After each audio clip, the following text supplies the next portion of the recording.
Yes, trending story tena ni kuhusu makocha. Bwana, makocha wana trend kweli kweli kwa wakati huu. Na hususan hapa Kariakoo hapa. Hizi timu zote mbili za Kariakoo, makocha wao wamekuwa kitrendi kwenye namna tofauti. Yes, kwa upande wa Young Africans ambao ndo tunakwenda kuangalia zaidi hapa na mustakabali wake, kitu gani ambacho kinaendelea ndani ya klabu hiyo, wenyewe wamekuwa kitrendi na kocha wao Romain Folz, kwamba mashabiki wa Young Africans, baadhi ya mashabiki wa Young Africans wakionekana hawaridhishwi na movement ya timu yao mpaka wakati huu, au mustakabali wa timu yao mpaka wakati huu. Lakini kwa upande wa majirani zao, kwa maana ya Simba, wenyewe wamesajili kocha lakini hana ile qualifications ya kusimama katika mechi za kimataifa kama kocha mkuu. Hivyo basi ametambulishwa kama meneja. Kwa hiyo mitazamo imekuwa mingi sana wakati huu kuhusu makocha, kila mmoja akijaribu kutoa hisia zake kwa namna yake na mitazamo yake. Lakini nimesema kwamba wakati huu tunakwenda kujikita na Young Africans Jangwani pale. Kitu gani kinaendelea? Kwa mujibu wa taarifa ambazo nimezipata kutoka katika vyanzo ambavyo naviamini na vitegemea, vinaeleza kwamba Romain Folz hayupo nchini kwa maana ya Tanzania, na vyanzo vinaeleza kwamba Romain Folz yupo Afrika Kusini. Yes, taifa ambalo ndo anaishi kwa hapa Afrika. Yeye ni Mfaransa lakini yuko huko Afrika Kusini. Yupo yeye pamoja na msaidizi wake kutoka katika benchi la Young Africans. Sasa kwa nini Romain Folz amekwenda Afrika Kusini?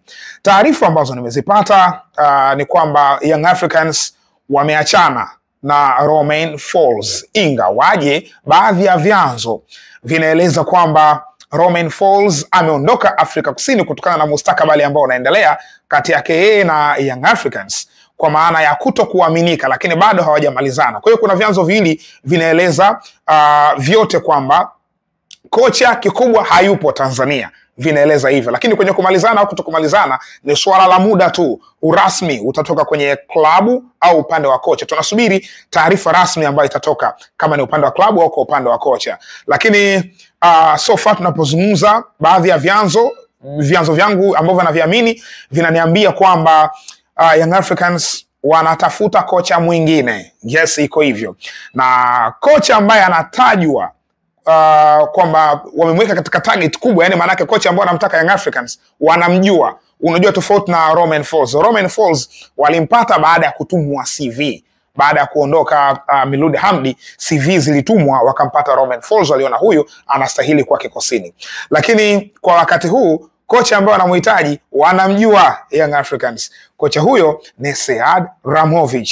Yes, Sead Ramovic ndio yuko fronti katika target ya Young Africans mpaka wakati huu. Lakini ikumbuke kwamba kocha huyu ni kocha anayekinoa kikosi cha CR Belouizdad kutoka kule nchini Algeria. Sasa mazingira yake yako vipi kwa maana ya Sead Ramovic? Kabla tujamwangalia Sead Ramovic, kwanza tumwangalie Romain Folz kwa maana ya kitu gani ambacho kimemfanya amalizane na Young Africans kama baadhi ya vyanzo ambavyo vinaeleza. Sababu kuu ambayo imefanya kocha huyu atupiwe virago kama taarifa za awali zinaeleza ni kwamba ni mustakabali wa timu, kwa maana ya performance ya timu. Young Africans hawana shida kabisa katika kufunga au katika kushinda mechi zao. Wamekuwa wakifanya hivyo na ndio maana wamekuwa kidominate katika misimu minne iliyopita hapa nyuma. Kwa hiyo kufanya vizuri kwao kwenye swala la kufunga, yani kufunga mechi sio story kabisa. Lakini hizo mechi wanafungaje? Ndio eneo ambalo limeweka question mark, na ndilo ambalo limemweka katika wakati mgumu Romain Folz. Namna wanafungaje? Hapo sasa namna ambavyo Young Africans inacheza imeonekana tofauti na ile Young Africans ambayo imezoeleka kwenye misimu hii minne yote ambayo imepita hapa nyuma. Ilikuwa ikicheza kwa utofauti mkubwa na kwa vile ambavyo wanacheza wakati huu. Kwa mantiki hiyo, maana yake nini? Maana yake Young Africans kuanzia mashabiki hadi uongozi unaonekana kutokuridhishwa na mwenendo wa klabu yao kwa vile ambavyo inacheza. Sasa walichoamua kukifanya ni kama ilikuwa inatafutwa sababu hivi, yes, ya kuingia katika njia ya huyu kocha. Yani kocha unamuondoaje? Kocha ambaye anashinda kwenye maximum, mechi zake karibia zote ameshinda. Kwa hiyo ilikuwa inatafutwa sababu ya kocha kutimuliwa. Na kilichotokea katika mchezo dhidi ya Mbeya City kule Mbeya ndio ambao ulimweka matatani, ndio ambao mpaka sasa hivi tunazungumza hivi kwamba inaelezwa ametimuliwa ni kwa sababu ya mchezo dhidi ya Mbeya City baada ya kutoa sare. Yes, kwa maana ya suluhu, yani hawakufungana, waligawana alama. Young Africans haikucheza vizuri katika ule mchezo na mashabiki walizomea kweli kweli wakilalamikia juu ya huyu kocha. Yani inaonekana kutokumridhia kwa kile ambacho anakionyesha. Ni kocha kijana ambaye ana ndoto kubwa, lakini ndani ya Young Africans mazingira yake yameonekana kuwa magumu. Sasa tukibakia hapo hapo kwa kocha, kabla kumwangalia Said Ramovic na mazingira yake na yeye kama anaweza kumpata au la, huyu kocha nimewahi kufanya session kadhaa hapa nyuma zikielezea juu ya watu wa Afrika Kusini na namna ambavyo walitoa comment zao, maoni yao juu ya kocha huyu Said Ramovic, ambaye ilionekana kwamba mashabiki wengi wa kandanda kutoka Afrika Kusini ni kama walikuwa shocked, kama walishangazwa kuona Young Africans wakimchukua Romain Folz, na walishangazwa na walitoa comments nyingi kweli kweli ambazo zinaonekana zenye kukatisha tamaa. Lakini ni kocha ambaye amepita timu nyingi sana, jambo ambalo kama ametimuliwa ndani ya Young Africans kwa kipindi kifupi ambacho amekaa wastani ya miezi 2 na siku 12 hivi, kwa sababu aliingia kwenye Julai 23 hivi mpaka leo Oktoba 5, maana ni siku kama ni miezi 2 na siku 12. Kwa hiyo kwa muda huu ambao amekaa manake ni kipindi kifupi kama ambavyo amepita pia kwenye baadhi ya klabu akikaa kwa muda mfupi sana. Kwa hiyo haitokuwa story sana kwake yeye, ni mwendelezo tu wa kutokudumu na klabu nyingi endapo itathibitishwa kwamba wamemtimua. Sasa kwa Said Ramovic mazingira yako vipi? Said Ramovic naye amekalia kutikavu. Kuna vuguvugu kubwa, of course nimefanya mawasiliano kutoka kule Algeria. Kuna vuguvugu kubwa la kocha huyu kuelezwa kwamba muda wote anaweza kutimuliwa na CR Belouizdad. Kwa nini hivyo? Kwa sababu mbili. Ikumbukwe Said Ramovic aliingia ndani ya Belouizdad msimu uliopita, na baada ya kuingia kwenye kikosi hicho alifanya vizuri, runs zake zilikuwa nzuri, lakini mazingira ya ligi ya Algeria ilikuwa very tight katika kuwakilisha kimataifa.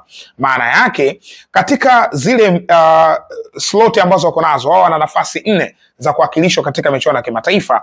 Katika nafasi 4 zile, nafasi 2 za ligi ya mabingwa, Belouizdad walikaa nafasi ya pili kwa kipindi kirefu wakiwa pale. Juu yao walikuwa MC Alger.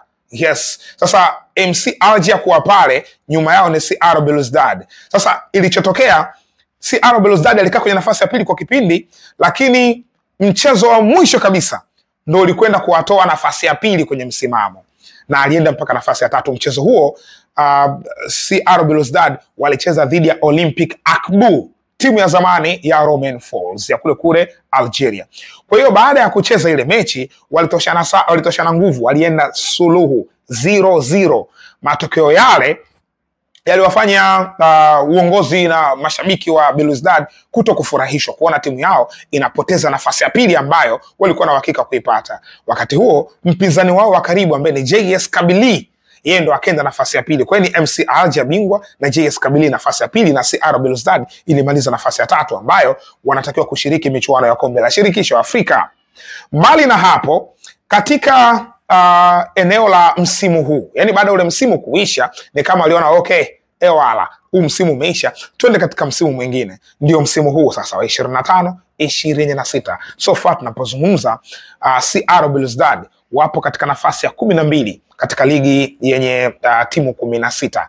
Ni nafasi sio ridhisha kwa miamba mikubwa kama Belouizdad, na kimsingi matokeo, wamecheza michezo 6, wamevuna alama 7 mpaka wakati huu. Ni matokeo ambayo hayawaridhishi mabosi wa Belouizdad. Kwa hiyo licha ya kuona hayo katika msimamo, nikafanya mawasiliano na baadhi ya waandishi wa habari kutoka Algeria, wakanithibitishia kwamba amekalia kutikavu kocha Said Ramovic.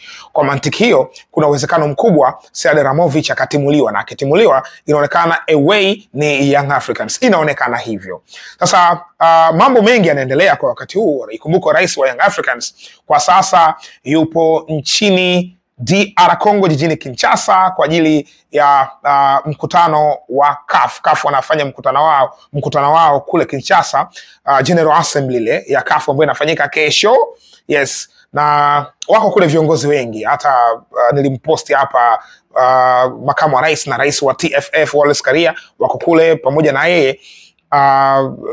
Engineer Hersi Said naye yuko kule, na alienda kuzuru, nadhani ni jana, alikwenda kuzuru katika klabu ya Les Aigles du Congo ambayo iko Kinshasa pale pale. Alikwenda pale akakutana na Vidie Shibamba ambaye ni president wa hiyo klabu na ndo mmiliki wa hiyo klabu. Akapiga picha, alionyeshana mambo mengi sana pale, walikuwa na share ideas and views according to Les Aigles, namna ambavyo alielezea. Lakini licha ya hayo, Young Africans wanatafuta kocha mwingine. Sasa hawezi kukaa muda mrefu bila kupata kocha kwa kutegemea kocha ambaye unamsubiria timu hiyo. Haiwezekani. Maana yake Sead Ramovic anaangaliwa, lakini pia wanaangalia na alternative ya kupata kocha mwingine tofauti na Sead Ramovic. Ikumbukwe ligi ya Algeria kwa sasa imesimama baada ya jana ndo alicheza mechi za mwisho, lakini inarudi tena Oktoba 11. Kwa hivyo hapa inapisha kalenda ya FIFA ya kimataifa kwa ligi mbalimbali kusimama, timu za taifa zinacheza, lakini watarudi tena Septemba 11 kwa ajili ya kuendelea na ligi kwa pale walipoishia. Sasa watakaporudi mambo yatakuwa vipi? Inategemea, maybe asirudi kabisa kwa maana ya kwenda kwenye mechi inayofuata, au anaweza karudi mazingira yakawa tofauti. Kuna uwezekano mkubwa wa kutimuliwa. Kwa hiyo so far tunapozungumza mazingira yako hivyo, tunawasubiri Young Africans wenyewe waje kuthibitisha. Kesho tutakuja kuangalia kitu muhimu kweli kweli. Kumbukwe kesho Young Africans wanarudi mazoezini. Kikosi cha Yanga kinarudi mazoezini. Sasa wakirudi mazoezini ndio tutakwenda kuangalia Romain Folz atakuwepo mazoezini au tuendelee kusalia na haya mawili kwamba kuna uwezekano mkubwa tayari ameshatimuliwa. Yes bwana, mazingira ndio yako hivyo. Nadhani nimeeleweka vizuri, lakini wewe kwa mtazamo wako unaonaje? Unaweza kaweka comment katika comment section. Unaona Romain Folz anastahili kutimuliwa au unaona hastahili, anastahili kupewa nafasi ya kuendelea kukaa? Viongozi wa Young Africans kama wanamtimua Romain Folz au wamemtimua, wako sahihi au walitakiwa kumsubiri zaidi ili waangalie, wampe muda ili waangalie mbele kitu gani ambacho anaweza kubadilisha? Weka comment yako katika comment section, lakini usisahau kusubscribe. Hii ni Mzinga Sports.